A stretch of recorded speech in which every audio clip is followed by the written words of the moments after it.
नमस्कार दोस्तों, डेट है आज की 5 मार्च 2020 और स्वागत है आपका पिलिंग बूस्टर न्यूज़ डिस्कशन में। सबसे पहले इम्पोर्टेंट आर्टिकल सुखना लेक से संबंधित है। क्या कंटेस्ट है? पंजाब एंड हरियाणा हाईकोर्ट ने सुखना लेक जो कि चंडीगढ़ में है, इस लेक को लिविंग एंटिटी डिक्लेयर कर दिया है। कोर्ट ने अपनी पेरेंट्स पैट्रिए ज्यूरिडिक्शन का इस्तेमाल किया सुखना लेक को लीगल एंटिटी डिक्लेयर करने के लिए। आप एक बात बताइए, पेरेंट्स पैट्रिए का क्या मतलब होता है? ये देखो, एक लैटिन वर्ड है जिसका इंग्लिश में मीनिंग है फादर ऑफ द कंट्री। एक प्रकार से लीगल डॉक्ट्रिन है जो स्टेट को पावर्स देता है। स्टेट पेरेंट की तरह एक्ट कर सकता है, यानी माँ बाप की तरह स्टेट एक्ट कर सकता है और सिटीजन्स के बिहाफ से केस किया जा सकता है ताकि सिटीजन्स को नुकसान से बचाया जा सके। तो ये मतलब है पेरेंट्स पैट्रिए का। अब देखो, चंडीगढ़ जो यूनियन टेरिटरी है, चंडीगढ़ के सारे जो सिटीजन्स हैं वो लोको पेरेंटिस की तरह काम कर सकते हैं। लोको पेरेंटिस मतलब in place of a parent.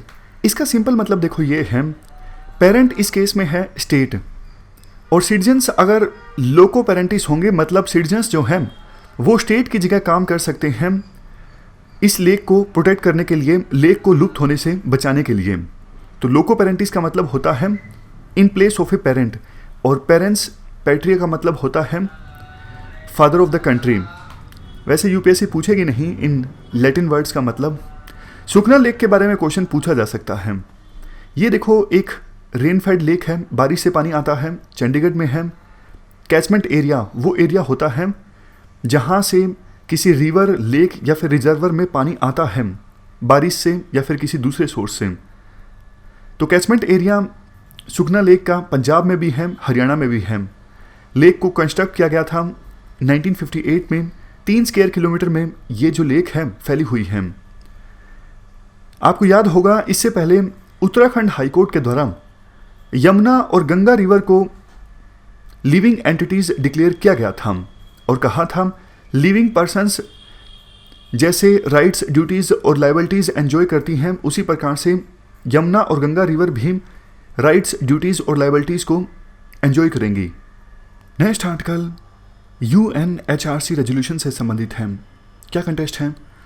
Sri Lanka की गवर्नमेंट ने यह डिसाइड किया है कि वो यूएनएचआरसी का जो रेजोल्यूशन है श्रीलंका में रिकॉन्सिलिएशन यानी विभिन्न कम्युनिटीज़ के बीच सुलह के प्रमोशन से संबंधित वो ऑफिशियल्स जो ह्यूमन राइट्स के वायलेशन के लिए जिम्मेदार हैं उनकी जवाबदेही करने से संबंधित और श्रीलंका में ह्यूमन राइट्स को प्रमोट करने से संबंधित है। इस रेजोल्यूशन से विड्रॉ किया जाएगा श्रीलंका के द्वारा। यूएनएचआरसी के बारे में हम डिस्कस करें। ये देखो, यूनाइटेड नेशंस की एक बॉडी है। काम ये है वर्ल्ड में ह्यूमन राइट्स को प्रोटेक्ट करना, ह्यूमन राइट्स को प्रमोट करना। कब इस्टेब्लिश किया गया था इस बॉडी को?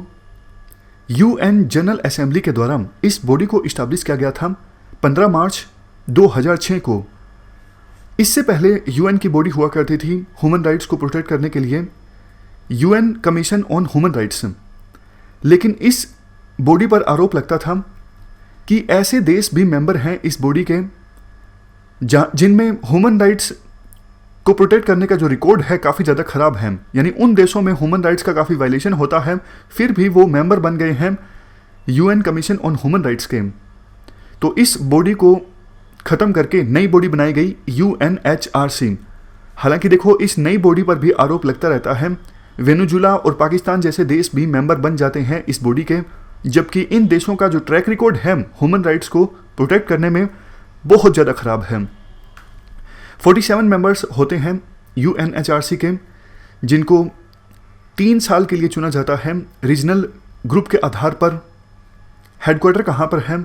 जेनेवा, स्विट्जरलैंड में।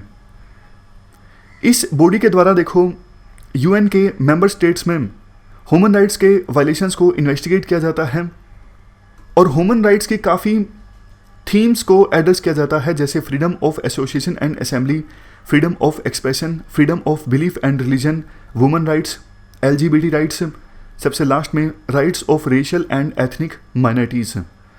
चलते हैं आगे बढ़ने से पहले एक क्वेश्चन का आंसर आप दे दीजिए। यूएनएचआरसी से संबंधित 2 स्टेटमेंट्स हैं। इस बॉडी में 100 मेंबर्स होते हैं जिनको इलेक्ट किया जाता है 3 साल के लिए डायरेक्ट एंड सीक्रेट बैलेट के थ्रू। दूसरी स्टेटमेंट, काउंसिल की मेंबरशिप जो है वो इक्विटेबल ज्योग्राफिकल डिस्ट्रीब्यूशन के आधार पर है।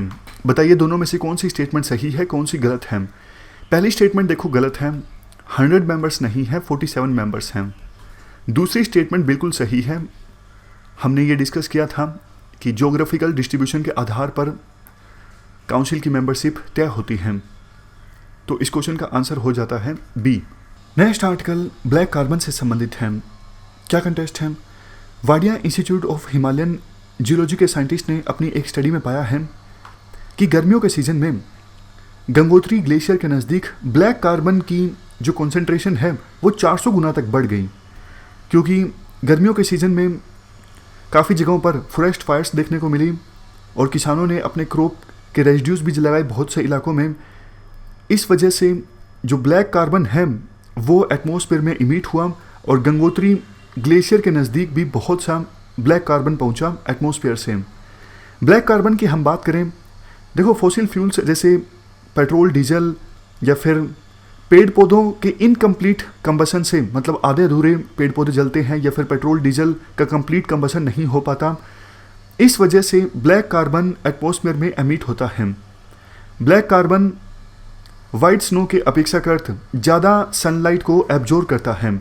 जो वाइट स्नो होती है, वाइट स्नो का एल्बिडो ज़्यादा होता है, मतलब ज़्यादा सनलाइट रिफ्लेक्ट की जाती है वाइट स्नो के द्वारा, सनलाइट का एब्जॉर्प्शन कम होता है। But comparison to white snow जो ये ब्लैक कार्बन होता है, ब्लैक कार्बन का एल्बिडो कम होता है, मतलब सनलाइट को कम रिफ्लेक्ट किया जाता है, ज़्यादा एब्जॉर्ब किया जाता है। अब देखो सनलाइट ज़्यादा एब्जॉर्ब होगी तो फिर हीट भी ज़्यादा एब्जॉर्ब होगी, टेम्परेचर बढ़ेगा, टेम्परेचर के बढ़ने से बर्फ़ जो है वो पिघलेगी।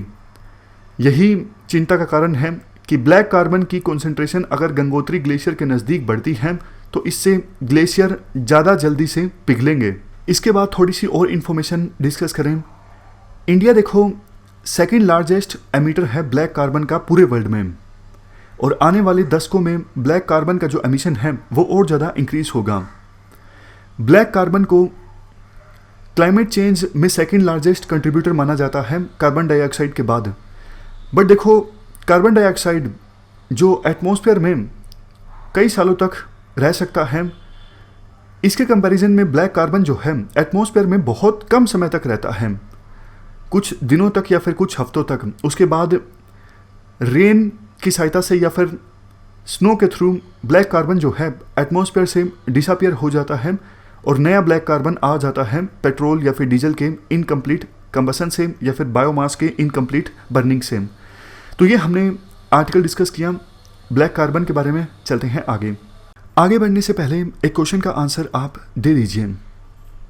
3 स्टेटमेंट्स हैं आपके सामने ब्लैक कार्बन से संबंधित। वीडियो को पॉज करके इन 3 स्टेटमेंट्स को आप ध्यान से पढ़िए। देखो पहली स्टेटमेंट जो है वो सही है, सिंपल है, जो अभी भी हमने डिस्कस किया। ये जो बायोमास या फिर फॉसिल फ्यूल्स का इनकम्प्लीट कंबशन होता है, इससे ब्लैक कार्बन जनरेट होता है और एटमॉस्फेयर में एमिट होता है। दूसरी स्टेटमेंट गलत है। हमने डिस्कस किया ब्लैक कार्बन एटमॉस्फेयर में कुछ ही दिनों के लिए या फिर कुछ ही हफ्तों के लिए एग्जिस्ट करता है, तो ये स्टेटमेंट गलत हो जाती है।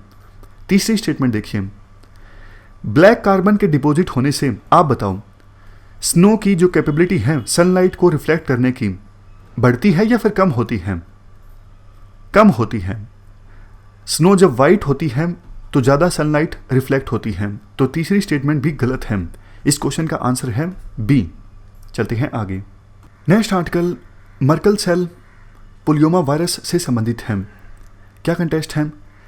देखो मर्कल सेल कैर्सिनोमा जो है ये स्किन कैंसर होता है, काफ़ी रेयर और एग्रेसिव टाइप का ये स्किन कैंसर होता है मर्कल सेल कैर्सिनोमा। क्यों होता है?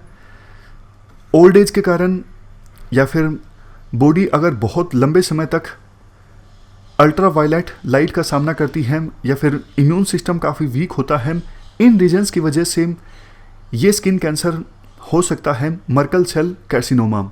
अभी कंटेक्स्ट ये है national centre for biological science जो बेंगलुरु में है, इस सेंटर की टीम ने एक डायग्नोस्टिक सिस्टम को डेवलप किया है ताकि ये जो ट्यूमर होता है इस कैंसर में, उस ट्यूमर में मर्कल सेल पोलियोमा वायरस को डिटेक्ट किया जा सके।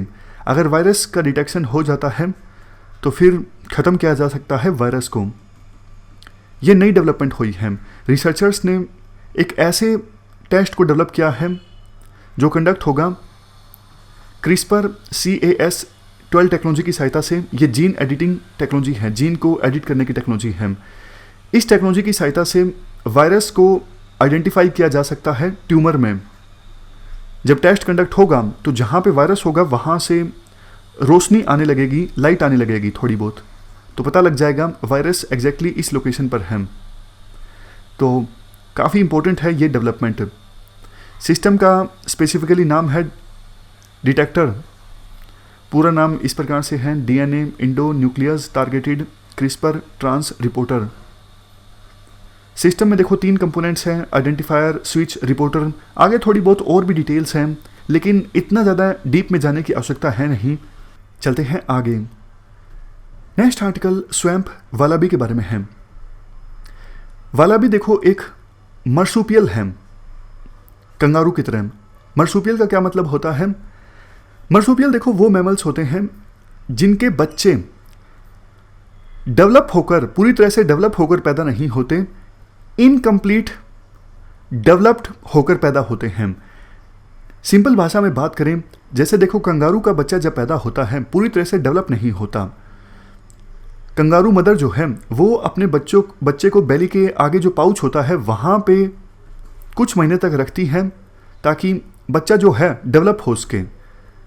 तो ऐसे मैमल्स को कहा जाता है मर्सूपियल, जिनके बच्चे पूरी तरह से डेवलप होके जन्म नहीं लेते हैं। उन्हें मदर्स जो हैं पेट की थैली में रखते हैं कुछ महीनों तक ताकि बच्चे डेवलप हो सकें। तो ये वालाबी जो है ये भी कंगारू की तरह एक मर्सूपियल है। अभी रिसर्चर्स ने ये रिपोर्ट किया है वालाबी जो है अपनी पूरी लाइफ में, एडल्ट लाइफ की हम बात कर रहे हैं, वालाबी अपनी पूरी एडल्ट लाइफ में प्रेग्नेंट ही रहता है। ये कैसे पॉसिबल है?